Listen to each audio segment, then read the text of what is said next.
Guys, good morning to all, welcome to our new blog. আমি শর্মিষ্ঠা। তোমরা সবাই কেমন আছো? আশা করি সবাই খুব ভালো আছো। আমিও খুব ভালো আছি। এখন ঘড়ির কাঁটার বাজে হলো তোমার পৌনে 10টা। আমি এই সবে ঘুম থেকে উঠলাম, উঠেছি তখন বাজে 9টার সময় উঠলাম, উঠে ফ্রেশ হয়ে নিয়ে ঘরে বসেছি। আমার বিছানাঘাটের অবস্থা দেখো, এখনও অবধি কোনো কিছু ক্লিন করিনি, যেহেতু আজকে স্যাটারডে একটু ল্যাট খাচ্ছিলাম, কারণ আজকে বাবার অফিস নেই, আমার রান্নার চাপ নেই। আজকে ভেজ একটা যে কোনো রান্না হলেই হয়ে যাবে, আর সেরকম কোনো কাজের চাপ নেই। এখন আস্তে ধীরে একটু কাজ করব, আস্তে ধীরে সব কিছু করবো। এখন সেরকম যে একটা সোম থেকে মানে মানডে টু ফ্রাইডে আমার যে একটা প্রেশার লাইফে থাকে, সেই প্রেশারটা একদমই নেই। আর স্যাটারডে সানডে একটু হালকা থাকে, তো সেই কারণে একটু মানে নুলে তারপরে সব কাজকর্ম করি। আর আজকে রান্নারও সেরকম আমার মানে পাঠ নেই, রান্নাটা শাশুড়ি মা করছে, তো আমি সেরকম কিছু রান্নাবান্না আজকে করবো না। এই কদিন আমি তো রান্না করেইছি, আজকে সবই তিনিই করবেন, আমি কিছু যাব না। আমি শুধু আলুটা আমাকে মাখতে বলেছে, তো বাবান আমার হাতে আলু ভাতে মাখাটা ভীষণ ভালো করে, সেই জন্য। আর জানো, আজকে আমার বাবা মা দিদিদের ফ্যামিলি সবাই দীঘা গেছে, কিন্তু বাবানের একটা কাজের জন্য, তারপরে আমাদের একটা পার্সোনাল কাজ আছে, সেটা তোমাদের এখন বলবো না, যখন হবে তখন তোমরা সবাই দেখতেই পারবে। একটু সাসপেন্সে থাকো, কিছুদিনের মধ্যে সেটা আমি তোমাদের বলবো, যদি কাজটা সাকসেস হয়। আগে থেকে বলে তো লাভ নেই, তো সেই কারণেই আমি এখন আমরা গেলাম না, আমরা পরের বার যাব, আমরা এইবার আর গেলাম না। এখন মা বলছে যে আমি তোদের খুব মিস করছি। আমি বললাম, মা আমরাও তোমাদের খুব মিস করছি, কারণ এমন কোনো দিনই হয়নি যে ফ্যামিলি সবাই মিলে ঘুরতে গেছি, কিন্তু আমার দিদিরা গেছে আমরা যাইনি, এরকম কোনো দিনও হয়নি। এটাই প্রথমবার হচ্ছে যে দিদিরা গেল আর আমরা যেতে পারলাম না, তো সেই কারণে একটু মনটা খারাপ লাগছে। তো কী করব বলো, যেতে পারলাম না, আমার খুব খারাপ লাগছে। আর দীঘাটা আমার সত্যি কাছে পিঠে, দীঘা ঘুরতে যেতে ভীষণ ভালো লাগে, আর এই টাইমটা তো আরও ভালো লাগে, গেলে না খুব ভালো হতো। বাবানকে অনেক রিকোয়েস্ট করলাম, বাবান বললো না, আমি ওখানে কথা দিয়ে দিয়েছি, সেখানে আজকে যেতেই হবে, দীঘাতে অনেকবারই গেছে। আমি বললাম ঠিক আছে। এবার ও না গেলে দেখো, আমি তো একা যেতে পারি না বলো। এবার বিয়ের পর একটা যেরকম ব্যাপার হয়ে যায়, স্বামী ছাড়া কী করে যাব, তো সেই কারণে যাওয়া হলো না। এবার বিছানাগুলোকে তুলে নিই, তারপরে পরে কথা হচ্ছে।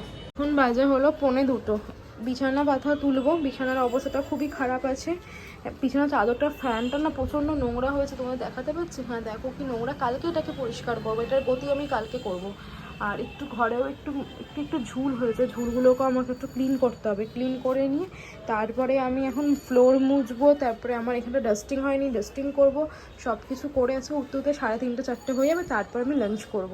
তো ঝটপট আগে বিছানাটা তুলে নিই। হচ্ছে টক ডাল,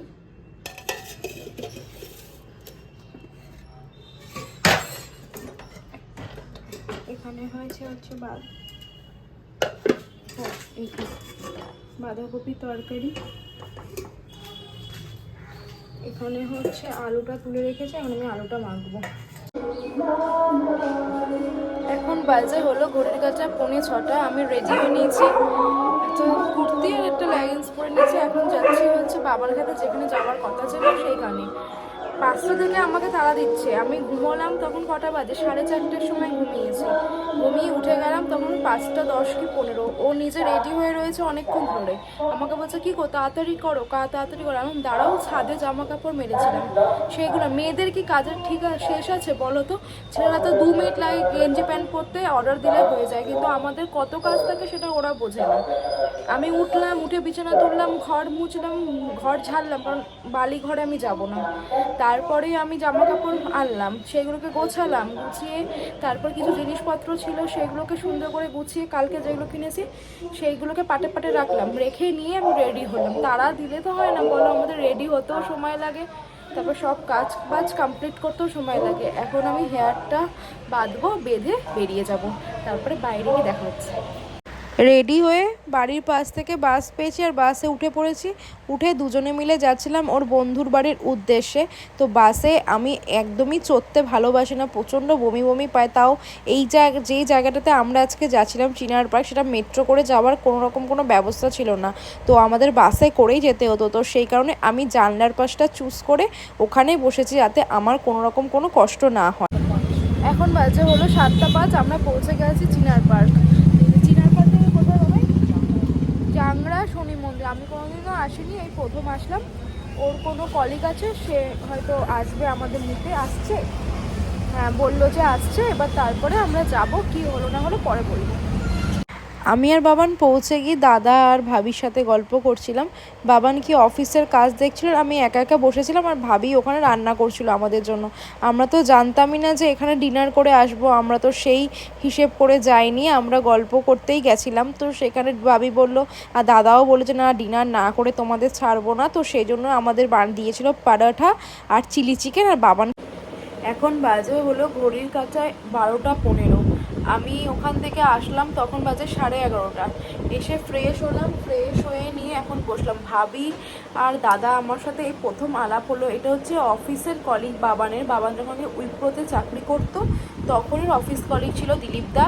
তো আমার সাথে কোনোদিন আলাপ হয়নি, বিয়ের সময় ওরা আসতে পারেনি, কোনো একটা দুর্যোগ হয়েছিল বলে, তাই জন্য ওই ডিসেম্বর মাসে খুব একটা ঝড়ের মতন হয়েছিল না 2021-এ, তো সেই কারণে ওরা আসতে পারেনি। আমার বিয়েতে টিকিটও কাটা হয়ে গেছিলো, গল্প করছিল আজকে।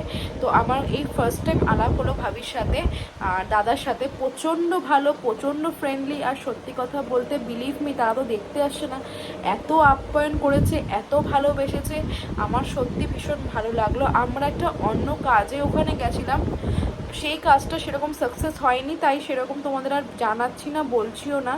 দেখছি যদি সাকসেস হয় তোমরা তো সবই জানতে পারবে, কারণ তোমাদের লুকিয়ে আমি তো কিছু করতে পারবো না। কারণ অন ক্যামেরায় আমি সব যেমন প্রমিস করেছি তোমাদের সব রকম সব আপডেট দেবো, তো এটাও আমি দেবো। তো সেই কারণে আর ওখানে থেকে অনেকটা, ওদের বাড়িটা সে চিনার পার্ক থেকে অনেকটা ভেতরে ছিল।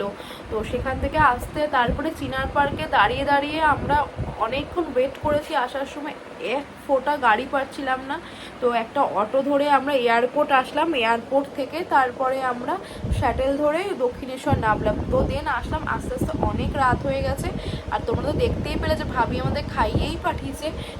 ওটা যেহেতু উড়িয়া স্টাইলে আমি আজকে চিকেন ট্রাই করেছি, পাস্তা ট্রাই করেছি, পরাঠাটা ওরা ভীষণ ভালো রান্না করে, ওরা রুটিটা কি মোটা মোটা করে, মানে ভীষণই ভালো খাইয়েছে, খুব আদর আপ্যায়ন করছে। আগেও বলছি, এখনও বলছি, খুব ভালো লাগলো আজকে সন্ধ্যেটা। লোকের সাথে পরিচয় না হলে বোঝা যায় না যে লোকের মধ্যে কত মানবিকতা এখনও অবধি বেঁচে আছে। তাই ভাবি যে হ্যাঁ, একটা ফোন এসেছিল।